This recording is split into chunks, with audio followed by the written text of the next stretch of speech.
After years of waiting, Five Nights at Freddy's Security Breach has finally launched, and with it, we now have a whole load of mysteries to discuss. What's the deal with the Vanny therapy tapes? Why is this room from Sister location in the Pizzaplex? Who is the best animatronic, and why is it Music Man? There are a lot of things to solve in this massive game, as lore hides behind every pirate poster and inside every arcade cabinet. But the theory I have today goes to the heart of this game, addressing the one character that we spend a lot of time with, but don't actually see all that much. And that's our main character of Security Breach, Gregory. Yep, in a franchise full of dead kids, I want to focus on the first ever living child we've seen in the main story of the games. Except for in the Fruity Maze minigame, but we all know that she ends up dead. Who is Gregory? What is Gregory? And why is he such a cold-hearted savage to Roxy and the rest of the animatronic gang? I'm so mad that you're driving without my permission! Oh my gosh! Gregory is brutal! My friends, the answers to those questions will recontextualize everything that you thought you knew about this series. So let's begin.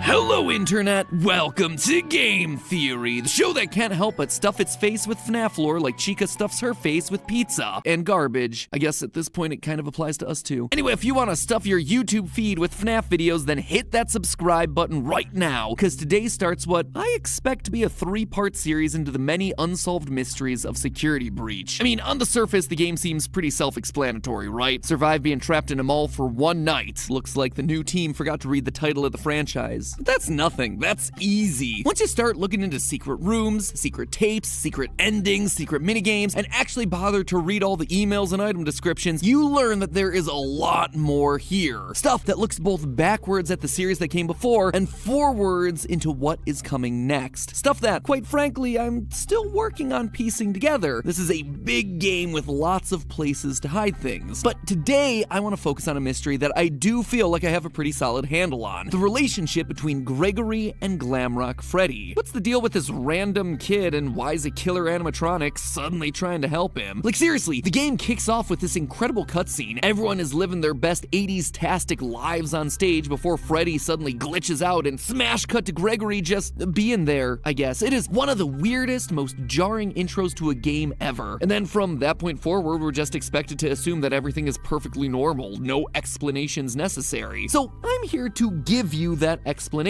because I strongly suspect that this boy is not a boy, and this robot is not a robot, and that the story of their relationship is one that's trying to make amends for one of the earliest and most pivotal points from this entire franchise. To begin, let's establish what we do know about Gregory in order to piece together the rest. So, what does the game offer us in terms of his backstory? Nothing. First and foremost, we know that he's pretty much off the radar. At the start of the game, Freddy does a quick scan only to realize your guest profile is unknown to me. Similarly, when security guard Vanessa is chatting it up with Freddy, we hear this part of their conversation. That is great news. He can be returned to his parents. He can't. Turns out, there's no record of him. Clearly, Gregory is not a guest at the Pizzaplex. It also seems like he has nowhere else to go. In the game's bad ending, unlocked by just leaving the building at 6 a.m., we see Gregory winding up in an alleyway sleeping in a cardboard box. He appears to be homeless. He's an orphan. This then explains a few other things that we see around the Pizzaplex. In a couple of hidden locations around the building, we find little dens that are filled with drawings, plushies, and beds. The most notable one being the one behind the daycare center. Gregory seems to be living inside the Pizzaplex, which would explain his lack of a guest pass. We can't even be sure that his name is Gregory. In the game's opening scene, Gregory has no issues speaking to Freddy. Will you shut up? Who said that? I did. However, once Freddy asks him for his name, he stutters.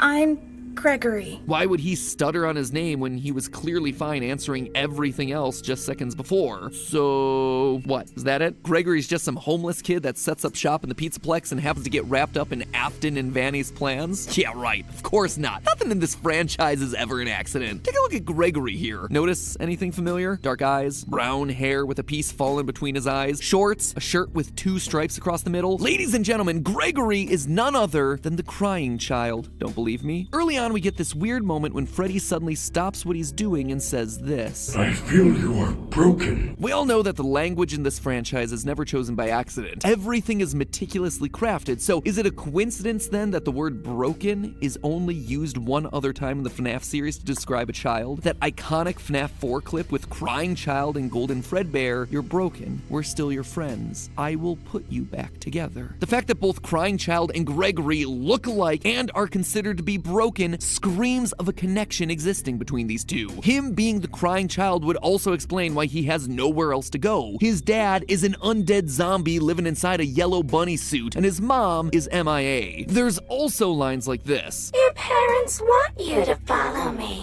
Your family is looking for you. Let me take you to your parents. On one hand, this just sounds like Chica spouting out some generic security protocol. On the other hand, if indeed Gregory is the crying child, Chica's lines here take on a whole new meaning, because she is quite literally bringing him to his family, his father living in the basement, William Afton. But obviously there's one big problem with this, one that I'm sure all of you are screaming at your monitors or typing aggressively down in the comments. Crying child is dead. He died in FNaF 4 when his older brother Michael picked him up to be chomped. And not only did he die, his soul then went on to be one of the two spirits possessing Golden Freddy, the other being the vengeful spirit Cassidy, before he was finally put to rest by the puppet in the happiest day ending of FNaF 3. This kid is well and truly gone. He is removed from the franchise. He is one of the few cards that are officially off the lore table. So why then do I dare invoke his name here? Because Gregory is a robot, a rebuilt version of the crying child. Flame shields activate, because it's time for everyone's favorite segment. MatPat uses the lore from multiple FNaF books to try and explain parts of the game that don't make sense. I'll try to make this as quick and painless for all of us as possible. In the books, children having tragic premature deaths and then being rebuilt as robots by their grieving fathers is something that happens a lot. Like, if I had a nickel for every time this plot line showed up, I'd have like 3 nickels, which isn't a lot, but it's weird that it happened 3 times. In the original novel trilogy, the whole big twist of that was that Charlie, daughter of Henry Emily, died as a kid, and that her father put her back together by building robotic versions of her, each one representing a different stage of her growing up development. Then again, in Fazbear Frights, we have the character of Eleanor, who is strongly implied to have been built as a replacement daughter, as well as Dr. Telbert, who developed Remnant as a way to preserve his sick and dying daughter. And all of this is without me even going into the numerous stories where children get swapped out for robots and or Fazgoo, which,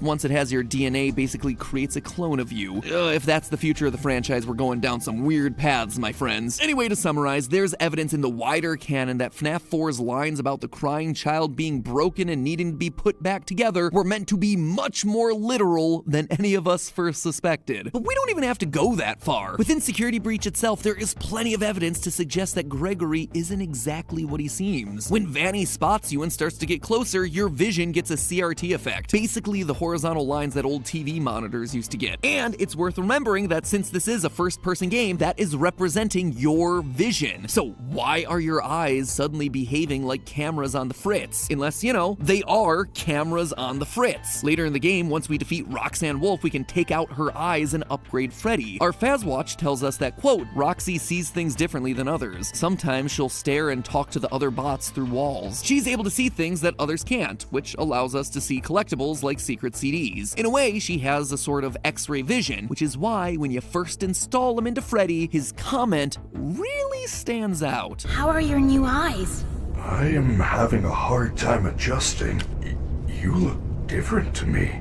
It's almost like he was seeing Gregory as a normal child, but now that he has these new eyes, he's able to see through Gregory's skin and reveal something that he wasn't expecting, like, say, an animatronic endoskeleton. Also, Gregory can be inside Freddy when he's inside the charging stations, which on its own feels weird. Like, I kinda expected you to hop out and leave him to charge, but nope, we pilot him inside of it and then sit there as he charges. Or could it be that those charging stations are as much for us as they are for him? Remember that secret den behind the daycare where we assumed Gregory Gregory's living, there's a strange amount of decommissioned and what appear to be salvaged security robots. Maybe for a kid who needs a robotic upgrade. The fact that there's no record of Gregory would also make sense. If he's an animatronic, there wouldn't be records of him because he's not technically a human. It would also explain why Gregory has no parents. But maybe the biggest point of evidence comes from the very beginning of the game, where during the opening cutscene we see Freddy glitch out. This sets him on a course of being good for the rest of the game. But what causes that glitch to happen in the first place? Well, by going frame by frame, we can see that there's a security threat on the loose, and it looks to be a small child. What? It's Gregory. It has to be. Gregory is the threat here, a robot that poses a threat to Freddy's programming. But why? How? What would make sense about that? Well, to understand that connection, it's time to put a pin in Gregory and turn our attention over to Freddy. If you unlock the game's final secret ending, you end up going below the Pizzaplex, only to discover a former Freddy Fazbear location, Freddy Fazbear's Pizza Place. If that name doesn't mean anything to you, it shouldn't really. Most of the restaurants in the series go unnamed. But while the name might not mean anything, the layout should be a familiar one. One large rectangular stage with lights on the trim and big speakers on either side, and a smaller semicircle stage right next to it. It's from FNaF 6, Pizzeria Simulator. Notice the stools that are placed right in front, the checkered floor. We even have purple striped tablecloths and blue, green, and red plates, exactly like we saw in Pizzeria Simulator. As a refresher, this is the location that Henry lured all of the roaming animatronics to in order to burn them to the ground one final time. Although for one of you, the darkest pit of hell has opened to swallow you whole. So don't keep the devil waiting, friend. And this is it, here. Seems like Henry's plan didn't quite work as expected. We still see pretty much everyone that he tried to torch away, and they're all alive and well and thriving underground. Springtrap is there, Molten Freddy is there as this big black blob, and if you look inside that blob, you can even see Baby. And heck, even the puppet. Kinda lessens the impact of that Savage Henry speech from FNaF 6, but whatever. Anyway, the reason I bring this up, outside of it giving me a chance to remind everyone that I totally called something like this happening at the end of the last theory from a year ago, is that one character is notably absent here, Michael Afton, who we're reasonably sure was the guard working at the FNaF 6 location and the one who helped to burn it down. And to you, my brave volunteer, who somehow found this job listing not intended for you. Although there was a way out planned for you, I have a feeling that's not what you want. I have a feeling that you are right where you want to be. After being scooped, turning purple, and trying to undo his family's sins location by location, he went down with the ship and burned alongside his father and sister. Which means that presumably he should be here somewhere. And yet he's not. Unless, of course, he's taken on a new form. Say perhaps Glamrock Freddy. We know for a fact that Freddy's been down here based on some of the lines that he drops during the finale. I know what this is. I have been here before. She brought me here. I had no choice. Now I have a choice. I have changed. My friends are here. They are so angry, confused, but I can protect you. So he's in a place where he can get possessed. We also hear that Freddy isn't acting like his normal self, saying, I am not me.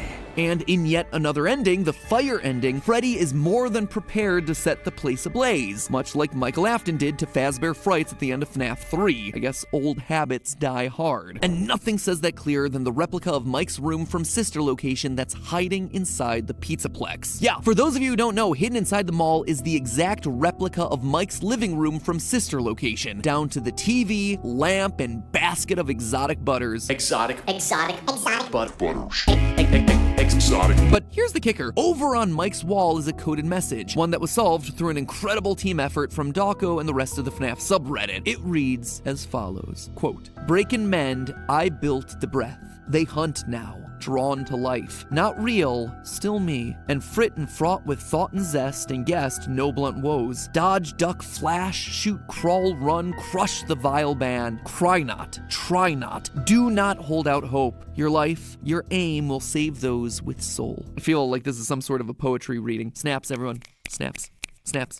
Yeah, man, cue the bongos. All right, basically, this is just a bunch of fancy talk, all relating to Mike's personal journey. The first line is all about breaking and repairing things, and in doing that, creating new life. In other words, Ennard and Baby. The rest is all about his commitment to try and stop the evil animatronics and try to save any of them with a soul left in their bodies. Now, does the presence of this room and poem necessarily mean that Mike is Freddy? No, but I do think it's telling that we're reminded of Mike's commitment to save everyone inside of a room that you're required to find alone in the dark, i.e. without Glamrock Freddy hovering over your shoulders. Heck, during the finale, we even get this line from Glamrock Freddy. My friends are here.